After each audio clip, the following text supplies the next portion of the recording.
Hello दोस्तों, अगर आप भी क्लास 10th में हैं और आपको मैथ के कुछ सवालों से डर लगता है तो आज हम लेके आए हैं आपके लिए कुछ ऐसे सवाल जो हर साल बोर्ड में रिपीट किए जाते हैं और इस टाइप के क्वेश्चन पूछे ही पूछे जाते हैं।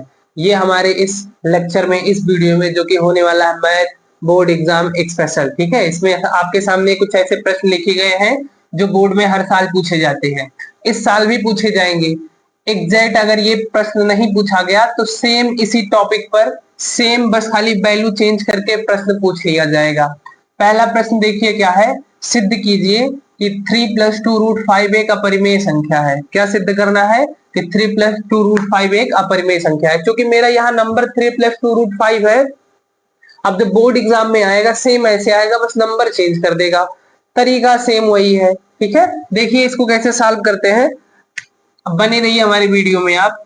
सिद्ध कीजिए कि इतना एक अपरिमेय संख्या है। सबसे पहले हमें किसी को अपरिमेय सिद्ध करना होता है तो उसका एक तरीका होता है अपरिमेय सिद्ध करने का, जिसे हम विरोधाभास कहते हैं। कौन सी विधि? विरोधाभास विधि। तो हम पहले का आंसर सॉल्व कर रहे हैं। ठीक है, पहले को सॉल्व कर रहे हैं किस विधि से? विरोधाभास विधि। विरोधाभास विधि, विरोधाभास विधि। विरोधाभास विधि क्या कहता है? किसी भी अपरिमेय संख्या को अगर परिमेय सिद्ध करना है तो सबसे पहले ये मान लो कि ये परिमेय संख्या है। क्या लिखेंगे कि 3, क्या लिखेंगे यहाँ 3 + 2 √5 माना 3 + 2 √5 एक परिमेय संख्या है। क्या है? एक परिमेय संख्या है, परिमेय संख्या है। जब किसी को हम परिमेय संख्या मान लेते हैं तो उसे हम p/q के रूप में व्यक्त कर सकते हैं। अतः इसे p/q के रूप में व्यक्त किया जा सकता है, व्यक्त किया जा सकता है। ठीक है, किसी भी संख्या को अगर हम परिमेय संख्या मान रहे हैं तो उसे हम p/q के रूप में लिख सकते हैं, जहां p व q सह पूर्णांक है। सहाभाज्य क्या है? पूर्णांक है। जहां p व q क्या है? सहाभाज्य पूर्णांक है। तथा जो q है वो नॉट इक्वल टू 0 है। q जो होगा वो 0 के बराबर नहीं होगा। इतनी बात हो गई। अब चूंकि 3 + 2 √5 को हम परिमेय संख्या मान लिए हैं तो उसे हम किस रूप में लिख सकते हैं? p/q के रूप में। तो लिखेंगे 3 + 2 √5 बराबर p/q। ठीक है, अब ये समीकरण का रूप मिल गया। अब हम क्या करेंगे, इस प्लस वाले पूरे पोर्शन को इधर भेजेंगे तो माइनस हो जाएगा। माइनस कितना हो जाएगा? 2 √5 बराबर p/q -3 हो जाएगा। कितना हो जाएगा? -3। आगे देखिए, आगे यहां से आगे क्या हो जाएगा? अगर q का यहाँ कुछ नहीं है तो यहाँ 1 लिख देते हैं। दोनों का एलसीएम लेंगे तो इसको इससे मल्टीप्लाई कर देंगे, इसको इससे मल्टीप्लाई कर देंगे तो हो जाएगा यहाँ 2 √5 है, 2 √5 बराबर ये इधर हो जाएगा तो p माइनस ये q से मल्टीप्लाई होगा 3 में, 3q हो जाएगा, डिवाइड बाई क्या हो जाएगा? q हो जाएगा। इतनी बात आपको समझ में आई होगी। आगे देखिए क्या हो जाएगा। आगे अगर हम 2 को भी इधर भेज दें तो क्या हो जाएगा? √5 बराबर 2 इधर आ गया, p -3q divide by 2q। ठीक है, ये बन गया। हम जानते हैं, हम क्या जानते हैं कि चूंकि p/q एक परिमेय संख्या है अर्थात p/q एक पूर्णांक है। p व q एक पूर्णांक है। क्या है? एक पूर्णांक है। p व q एक पूर्णांक है। जब p व q एक पूर्णांक होगा तो इतना पूरा क्या है? एक परिमेय संख्या है। अतः p -3q divide by 2q एक परिमेय संख्या है, एक परिमेय संख्या है, एक परिमेय संख्या है। अब ये बताओ, अगर ये इतना परिमेय संख्या है तो इसके बराबर में √5 है तो √5 भी परिमेय संख्या होनी चाहिए। इसलिए लिखेंगे, इसलिए √5 भी परिमेय संख्या होनी चाहिए, भी परिमेय संख्या होनी चाहिए, होनी चाहिए। तो क्या परिमेय √5 एक परिमेय संख्या होता है? नहीं। देखिए, हमने कहा कि p व q एक पूर्णांक है। जब p व q एक पूर्णांक हो जाएंगे तो इतना पूरा परिमेय संख्या हो गया। अब परिमेय संख्या के बराबर में √5 है, जब ये परिमेय तो इसके बराबर में जो होगा वो भी परिमेय होना चाहिए, मतलब √5 भी परिमेय होना चाहिए। लेकिन हम जानते हैं कि √5 परिमेय नहीं अपरिमेय संख्या है। ठीक है, क्या लिखेंगे √5, परंतु परंतु √5 एक अपरिमेय संख्या है, एक अपरिमेय संख्या है। √5 कौन सी संख्या है? एक अपरिमेय संख्या है। कौन सी संख्या है? एक अपरिमेय संख्या है। अतः इस तथ्य से क्या होता है? विरोधाभास उत्पन्न होता है। क्यों? क्योंकि हमने इसको परिमेय मान लिया, लेकिन √5 ये परिमेय, तो √5 भी परिमेय हो जाना चाहिए, लेकिन हम जानते हैं कि √5 परिमेय नहीं अपरिमेय संख्या होता है, तो हमारे इस तथ्य से विरोधाभास प्राप्त होता है। ठीक है, लिखेंगे कि अतः, यहां से लिख रहे हैं, ठीक है, इसके नीचे लिख रहे हैं, यहां लिख रहे हैं, अतः इस तथ्य से विरोधाभास व्यक्त होता है कि 3 + 2√5 एक परिमेय संख्या है, एक परिमेय संख्या है। इस तथ्य से क्या हो रहा है? विरोधाभास उत्पन्न हो रहा है कि एक परिमेय संख्या, अर्थात ये परिमेय संख्या नहीं, क्या है? अतः 3 + √5 एक अपरिमेय संख्या है, एक अपरिमेय संख्या है। ठीक है, इस तरीके से हमें प्रूफ करना है। तो ये काम मैंने इस एक के लिए किया है। ऐसे कोई भी प्रश्न दे दे जो अपरिमेय संख्या कहा हो कि सिद्ध कीजिए कि अपरिमेय संख्या है, ठीक है, तो आप पूरा रूल वही अपनाएंगे, बस वैल्यू चेंज हो जाएगा, सेम ऐसे रहेगा। ठीक है, समझ में आ गया होगा। आगे देखिए, अगला प्रश्न हमारा क्या कह रहा है। इस टाइप का प्रश्न भी जो दूसरा हमारा है, ये प्रश्न भी बोर्ड एग्जाम में पूछा जाता है। सेम ये तीनों ही प्रश्न पूछे जाएंगे, हर साल रिपीट होते हैं, इस बार भी रिपीट होंगे, बस अंतर क्या रहेगा? वैल्यू बस अलग रहेगी। अगला देखो क्या है, एक रेलगाड़ी एक समान चाल से इतने किलोमीटर की दूरी तय करती है। यदि यह चाल इतने किलोमीटर अधिक हो तो वह उसी यात्रा में 1 घंटा कम समय लेती है। रेलगाड़ी की चाल ज्ञात कीजिए। सबसे पहले मानना होता है, इस तरीके का जब प्रश्न दे दे तो मान लो, माना दूसरे को सॉल्व कर रहे हैं, माना रेलगाड़ी की जो सामान्य चाल है, रेलगाड़ी की सामान्य चाल अभी हमको नहीं कुछ दिया है।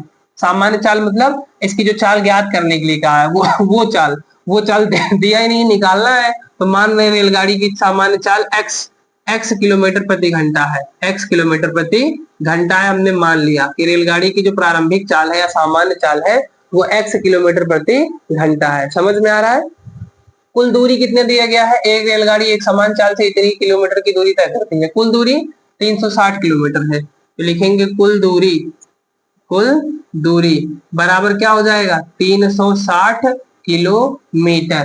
कितना है? 300, एक समान चाल से इतने किलोमीटर प्रति हावर की दूरी तय करती है, सॉरी इतने किलोमीटर की दूरी तय करती है, ये है इतने किलोमीटर की दूरी तय करती है। ठीक है, तो कुल दूरी कितनी है? 360 किलोमीटर। हमें देखो ये चाल दिया है, दूरी मिल गया, समय नहीं मिला है तो निकालेंगे समय। ठीक है, क्या लिखेंगे? समय बराबर क्या होता है? समय को हम यहाँ t लिख रहे हैं, चाहे t1 लिख लो, तो समय बराबर क्या होता है? इसे हम जानते हैं, चाल बराबर होता है दूरी बटा समय। समझ में आ रहा है? अगर समय को इधर भेजेंगे तो चाल इधर आ जाएगा, तो समय बराबर क्या हो जाएगा? समय बराबर हो जाएगा दूरी बटा चाल। दूरी कितनी है? 360 किलोमीटर। रखो 360 किलोमीटर बटे चाल कितना है? x किलोमीटर, तो रखो x किलोमीटर। समय निकल गया पहला, कितना समय निकल गया? पहला t1 निकल गया। समझ में आया होगा इतना। आगे देखिए क्या कह रहा है, यदि यह चाल 5 किलोमीटर प्रति घंटा अधिक होती, यदि इसकी चाल कह रहा 5 किलोमीटर प्रति घंटा अधिक हो जाए, इसकी चाल क्या हो जाए? 5 किलोमीटर प्रति घंटा अधिक हो जाए। अब इसकी चाल क्या हो जाएगी? 5 किलोमीटर प्रति घंटा अधिक होने पर, ठीक है, या अंतिम चाल लिख लेते हैं। कौन सी चाल? अंतिम चाल का मतलब है अपना चाल बढ़ा रहा है, कितना? 5 किलोमीटर प्रति घंटा के हिसाब से।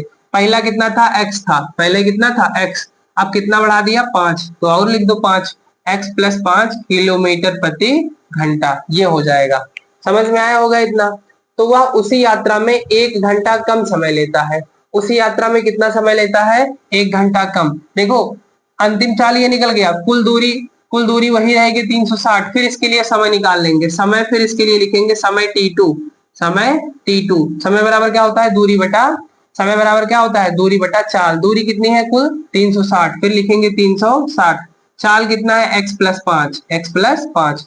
ये दो समय निकल गया, क्या हो गया दो समय हमारे पास निकल गया। कह रहा है आगे देखो क्या कह रहा है, आगे कह रहा है तो वह उसी यात्रा में 1 घंटा कम समय लेता है, 1 घंटा कम समय लेता है पहली यात्रा में और दूसरी यात्रा में। पहली जितनी दूरी तय करेगा t1 समय में, फिर दूसरा जितना दूरी तय करेगा t2 समय में, इन दोनों में 1 घंटा कम समय लेगा। 1 घंटा कम समय का मतलब है कि t1 minus t2, t1 minus t2 बराबर 1। एक हमने क्यों लिया, क्योंकि 1 घंटा कम समय ले रहा है तो हम एक के बराबर कर देंगे, ठीक है। ये पहली दूरी t1, पहला समय t1 है, फिर दूसरी बार समय t2 है, दोनों का अंतर जो है 1 कर देंगे, क्योंकि ये 1 घंटा कम समय ले रहा है। पहले वाले से दूसरा वाला जो है 1 घंटा और कम समय ले रहा है, तो ये हो जाएगा इतना। अब t1 माइनस t2 हो गया, t1 का मान यहाँ है, t2 का मान यहाँ है, बराबर 1 कर दो। t1 का मान 360 बटे x माइनस t2 का मान 360 बटे x प्लस 5 बराबर कितना 1, बराबर कितना हो गया 1 हो गया। अब देखिए यहाँ से 360 कॉमन ले लेंगे तो 360 बाहर निकल जाएगा, तो 1 बटा एक्स माइनस 1 बटा एक्स प्लस 5 हो जाएगा। समझ में आया। इन दोनों का एलसीएम ले लो, इन दोनों का एलसीएम ले लोगे तो ये हो जाएगा 360, इन दोनों का एलसीएम तो x का x में गुणा होगा x स्क्वायर, x का 5 में गुणा होगा तो 5x हो जाएगा। अब क्या हो जाएगा आगे, आगे देखो क्या हो जाएगा, इस x से इसको भाग कर देंगे या सिंपल कर लो, x प्लस 5 को यहाँ रख दो, x को यहाँ रख दो, यहाँ हो जाएगा x प्लस 5, ये माइनस है माइनस लगाओ, ये x इधर चला जाएगा तो x हो जाएगा, ये हो जाएगा। समझ में आया। ये प्लस में x है, ये माइनस में x है, प्लस माइनस कट जाएंगे, ये वाला x इस वाले x से कट जाएगा, तो क्या बचेगा आगे, आगे देखो क्या बचेगा 360 और बचेगा इनटू में क्या बचेगा, 5 बचेगा, ऐसे ब्रैकेट लगाते हैं, और नीचे क्या बचेगा 5, 360 बटे 5 बटे क्या हो जाएगा एक्स स्क्वायर प्लस 5x बराबर 1, ये इतना हो जाएगा, ठीक है। एक्स स्क्वायर क्या हो जाएगा एक्स स्क्वायर प्लस 5x, ये इतना हो जाएगा। आगे देखो आगे क्या हो जाएगा, 360 का अगर हम 5 में मल्टीप्लाई कर दे तो ये 1800 हो जाएगा। कितना हो जाएगा 5 शून्य शून्य 6 25 30, हाँ 1800 बटे एक्स स्क्वायर प्लस 5x बराबर 1। इस सबको इधर भेज देंगे तो एक्स स्क्वायर प्लस 5x बराबर 1800, 1800 को उधर ले आएंगे तो x square plus 5x minus 1800 बराबर 0। ये हमारे पास अभी एक समीकरण मिल गया। अब समीकरण से हमें क्या निकालना है, x की वैल्यू। कैसे निकालेंगे, मध्य पदों को तोड़कर। देखो हमने सबसे पहले क्या किया है कि मान लिया है कि रेलगाड़ी की जो चाल है वो x किलोमीटर प्रति घंटा है, कुल दूरी आपको दिया गया है 360 किलोमीटर। पहला समय निकाल लेते हैं, चाल बराबर दूरी बटा समय, मतलब चाल बराबर दूरी बटा समय का फार्मूला निकाल लगा के हम समय निकाल लेंगे। फिर अंतिम चाल कह रहा है 5 किलोमीटर और बढ़ जाता है, तो प्रारंभिक चाल x था, उसमें 5 किलोमीटर और जोड़ दोगे तो x प्लस 5 हो जाएगा। कुल दूरी वही है, फिर समय दूसरा t2 निकल जाएगा। फिर कहा है कि इन दोनों का जो अंतर है 1 घंटा है, तो दोनों समयों का अंतर कितना होगा 1 घंटा। t1 का मान ये है, t2 का मान ये है, घटाने पर हमने सॉल्व किया तो हमारे पास x square plus 5x minus 1800 आ गया, ठीक है। आप इसको लिख लेंगे 1800 आ गया। अब देखिए जब ये 1800 आ गया तो हम क्या लिखते हैं कि एक्स स्क्वायर हमारे पास है x square plus 5x minus 1800। हमारे पास हम जानते हैं कि मध्य पदों को तोड़ा जाता है, तो क्या हमें मिलता है, हमें क्या करना है, हमें ये करना है कि 1800 को ऐसे तोड़ो, 1800 को ऐसे, सॉरी इस 5 को ऐसा तोड़ो कि घटाने पर, क्या करने पर, घटाने पर 5 आ जाए और गुणा करने पर 1800 आ जाए। तो कैसे करेंगे, एक्स स्क्वायर प्लस में लिखते हैं 45 माइनस 40 और इनटू में x माइनस 1800 डिवाइड बाय 0। देखो 45 में से 40 घटेगा तो कितना बचेगा 5, तो 5x को मैं 45 माइनस 40 लिख सकता हूँ, क्योंकि 45 में से 40 घट जाएगा तो 5 बचेगा, और 45 और 40 का गुणा करोगे तो 1800 आ जाएगा। ब्रैकेट हटाओगे तो ये एक्स स्क्वायर है, ये 45 और एक्स बाहर है तो 45 एक्स हो जाएगा, माइनस लगाओगे 40 और एक्स बाहर है तो 40 और एक्स हो जाएगा, minus 1800 divide is equal to 0। यहाँ से x कॉमन ले लिया जाएगा, जब x कॉमन लोगे तो यहाँ x ही बचेगा, प्लस में 45 बचेगा, क्योंकि इसका भी x कॉमन हो गया है। यहाँ -40 कॉमन लो, -40 कॉमन हो जाएगा तो x सिर्फ बचेगा x, माइनस कॉमन लिए हो तो माइनस का ये प्लस हो जाएगा, और अगर 1800 को 40 से भाग देंगे तो 45 आ जाएगा बराबर 0। ये दोनों वैल्यू देखो सेम है, तो दोनों में से केवल एक ले लेंगे x प्लस 45, और इन दोनों को एक साथ रख देंगे x माइनस 40। इतनी बात समझ में आई होगी। इधर से इसके बराबर में क्या है 0, इसके बराबर में क्या है 0। एक बार हम क्या करेंगे, इसको लेके चलेंगे, एक बार इसको लेके, मतलब x प्लस 45 बराबर 0, तो x बराबर -45। इसको लेके चलो, x माइनस 40 बराबर 0, तो x बराबर प्लस में 40। दो वैल्यू हमारे पास आ गई, एक x का -45, एक x का 40। ठीक है, ये माइनस में है, ये प्लस में है। हम जानते हैं कि कोई भी दूरी हो, कोई भी चाल हो, वो माइनस में नहीं होती है, इसलिए ये वैल्यू नहीं, ये वैल्यू होगी। मतलब रेलगाड़ी की चाल कितनी हो गई 40 किलोमीटर प्रति घंटा। इस तरीके का जो सवाल है ना, ये बोर्ड में हर साल पूछे जाते हैं।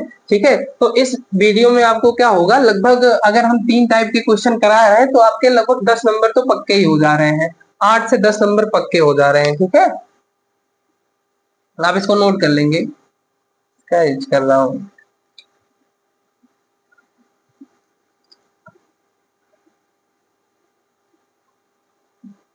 आगे देखिए, अगला प्रश्न क्या कह रहा है। अगला प्रश्न है कि उस बिंदु के निर्देशांक ज्ञात कीजिए जो बिंदु इतना इतना को जोड़ने वाले रेखाखंड को इतने के अनुपात में विभाजित करता है। देखिए, निर्देशांक ज्यामिति जब हम पढ़ेंगे निर्देशांक में, ठीक है, निर्देशांक वाले चैप्टर में बताया जाता है विभाजन सूत्र। क्या बताया जाता है, विभाजन सूत्र। आप पढ़े होंगे तो जानते होंगे। ठीक है, विभाजन सूत्र पहले x के लिए या y के लिए, किसी एक अक्ष के लिए निकाल लो। सबसे पहले लिख रहे हैं x अक्ष के लिए, x अक्ष के लिए, x अक्ष के लिए विभाजन सूत्र क्या होता है, px मान लो बिंदु P है, px बराबर क्या हो जाएगा m1x2 प्लस में m2x1 divide by m1 plus m2। x अक्ष के लिए सेम ऐसे y अक्ष के लिए हो जाएगा। अभी y अक्ष के लिए देख रहे हैं। ठीक है, इसमें सबसे पहले हम निकाल लेते हैं कौन क्या है, यहाँ बगल में लिख लेते हैं इसको। ऐसे a बराबर क्या लिखा है, a ऐसे लिखा है -1, 7 लिखा है, और b लिखा है 4, -3 ये लिखा है, और यहाँ लिखा है 2:3। इन सब की वैल्यू लिखते हैं। ये जो आगे वाला है ये x अक्ष है, मतलब x1 बराबर -1। ये जो पीछे वाला है ये है y1, क्या है y1 बराबर 7, x है ये y है, फिर ये x है ये y है। ठीक है, कामा करके x2 बराबर कितना है 4, और y2 बराबर कितना है -3। ये m1 और m2 है, अनुपात दोनों का, m1 बराबर 2 और m2 बराबर 3। ठीक है, ये हमने पहले वैल्यू फाइंड कर ली। इसके बाद देखिए हम इसे फार्मूले में सिंपली रख देंगे, तो px बराबर क्या हो जाएगा, px मतलब x अक्ष के लिए निर्देशांक, तो px बराबर क्या हो जाएगा m1x2। m1 का मान कितना है, m1 का मान यहाँ 2 है, x2 का मान कितना है, x2 का मान 4 है, तो लिखेंगे 4 गुणे 2 प्लस लगाओ m2 का मान 3 है, 3 गुणे x1 का मान -1 है, -1 divide by m1 plus m2, m2 plus 3, 2 plus 3। ठीक है, तो px बराबर क्या हो जाएगा, 4 दुआएं 8, और 3 -3 घट जाएगा, और 3 2 5 हो जाएगा। इसमें से घट जाएगा तो 5/5 कट के 1 आ जाएगा। मतलब x अक्ष की वैल्यू कितनी आ गई 1। उस बिंदु पर, जिस बिंदु पर निर्देशांक ज्ञात करने थे, उस पर पहली वैल्यू मतलब x का मान 1 आ गया। सेम ऐसे y का मान निकालते हैं। ठीक है, लिखेंगे y अक्ष के लिए, किसके लिए, y अक्ष के लिए, y अक्ष के लिए फार्मूला सेम इसी की तरीके का होता है। ठीक है, py बराबर क्या हो जाता है, m1y2 प्लस में m2y1 divide by m1 plus m2। ठीक है, अब इसी फार्मूले में रख देंगे। कहाँ रख देंगे, इसी फार्मूले में। m1 का मान 2 है, गुणे y2 का मान -3 है, प्लस m2 का मान 3 है, गुणे y1 का मान 7 है, y1 का मान कितना है 7, divide by m1 plus m2, मतलब 2 प्लस 3। इसको सॉल्व करेंगे, 2 3 6 माइनस में 6, और 7 त्रिक 21 प्लस में, अब बटे में 5, 21 में से -6 घट जाएगा तो 15/5, 5 3 15। y अक्ष पर निर्देशांक कितना आ गया 3, x अक्ष पर कितना आया 1, y अक्ष पर कितना आया 3। मतलब उस बिंदु पर निर्देशांक कितना हो जाएगा, उस बिंदु का निर्देशांक p एक्स कामा वाई बराबर कितना हो जाएगा पी, एक्स का मान कितना आया 1 और वाई का मान कितना आया 3, 1 कामा 3 हो जाएगा। उस बिंदु का निर्देशांक क्या आ गया 1 कामा 3। तो विभाजन सूत्र का प्रयोग करके इस तरीके से हम कर लेंगे, ठीक है। अब इस प्रश्न को अगर आपने देखा है तो लगभग आपके 8 से 10 नंबर तो पक्के ही हो जाएंगे, क्योंकि हर साल इस टाइप के क्वेश्चन पूछे जाते हैं। मैं ऐसे बोर्ड एग्जाम स्पेशल मैथ के क्वेश्चन लाता रहूंगा। आप बने रहिए हमारे चैनल पर। धन्यवाद।